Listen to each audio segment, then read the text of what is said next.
दोस्तों, गुम है किसी के प्यार में 16 फरवरी के एपिसोड में रात के सन्नाटे में तेजू देखती है कि मोहित के फोन पर एक कॉल आ रही है। जिज्ञासावश वह पूछती है कि कौन है, लेकिन मोहित संक्षेप में जवाब देता है कि यह जरूरी कॉल है और उसे सो जाने की सलाह देता है। कॉल उठाते ही मोहित को दूसरी ओर से अदिति की चिंतित आवाज़ सुनाई देती है। अदिति घबराई हुई बताती है कि उसने एक डरावना सपना देखा जिसमें मोहित सीने में तेज दर्द से तड़प रहा था। मोहित यह सुनकर आश्चर्यचकित रह जाता है।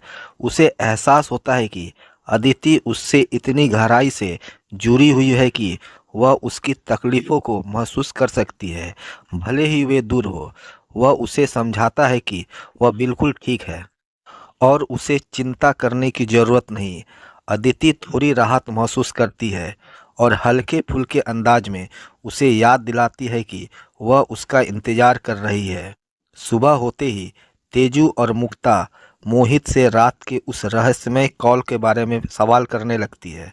मोहित सच छुपाने के लिए कहता है कि यह जूही का फ़ोन था जिसने उसके बारे में एक डरावना सपना देखा था। तेजू को यह महज इत्तेफाक नहीं लगता, क्योंकि मोहित को हाल ही में सच में सीने में दर्द हुआ था। यह सोचते हुए वह मोहित के परिवार से मिलने की इच्छा जाहिर करती है। दूसरी ओर मुक्ता को यह याद आ जाता है कि मोहित के परिवार ने उसे कभी पूरी तरह स्वीकार नहीं किया था। मोहित उसे ज़्यादा सोचने से मना करता है, लेकिन उसके भीतर अपराध बोध घर कर जाता है। वह समझ जाता है कि अदिति की सच्चाई को हमेशा छुपाकर रखना संभव नहीं और तय करता है कि सही वक्त आने पर वह सब कुछ सामने रख देगा। अगली सुबह मोहित, मुक्ता और वेदांत नाश्ते के लिए बैठे होते हैं। तभी नील वहां आता है और गर्मजोशी से उनका अभिवादन करता है।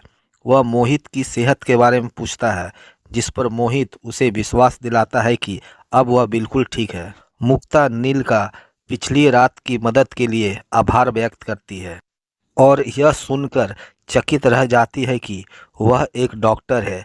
नील विनम्रता से इसे ज़्यादा तूल नहीं देता और बस इतना कहता है कि दूसरों की मदद करना ही असली जीवन है। मोहित नील से प्रभावित होकर अपने पहले वेतन में से 100 रुपये का नोट आशीर्वाद स्वरूप उसे भेंट करता है। बाद में नील तेजू के बारे में पूछता है और मुक्ता उसे बताती है कि वह कहाँ जा सकती है। उधर तेजू मोहित के हालात की गंभीरता को देखते हुए ऋतुराज को कॉल करती है। उम्मीद करती है कि वह चिंता जताएगा, लेकिन ऋतुराज, जो अपने संगीत करियर में व्यस्त है, बिना रुचि दिखाए कहता है कि वह रिहर्सल में है और बाद में बात करेगा। फोन कटते ही तेजू को एहसास होता है कि ऋतुराज केवल तब कॉल करता है जब उसे ज़रूरत होती है। यह सोचकर वह उदास हो जाती है।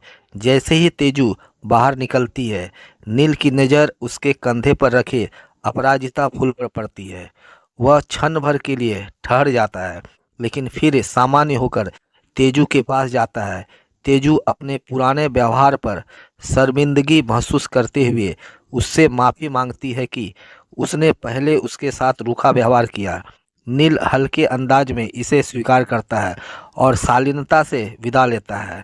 उसकी सहजता से तेजू के मन में कई नए विचार उमड़ने लगते हैं। तेजू मन ही मन प्रार्थना करती है कि ऋतुराज उससे उतना ही प्यार करे जितना वह उससे करती है। तभी उसे एक चौंकाने वाली खबर मिलती है। उसके पिता अस्पताल में भर्ती है। घबराकर वह तुरंत ऋतुराज को कॉल करती है, लेकिन वह एक कॉन्सर्ट में जाने की बात कहकर फ़ोन काट देता है।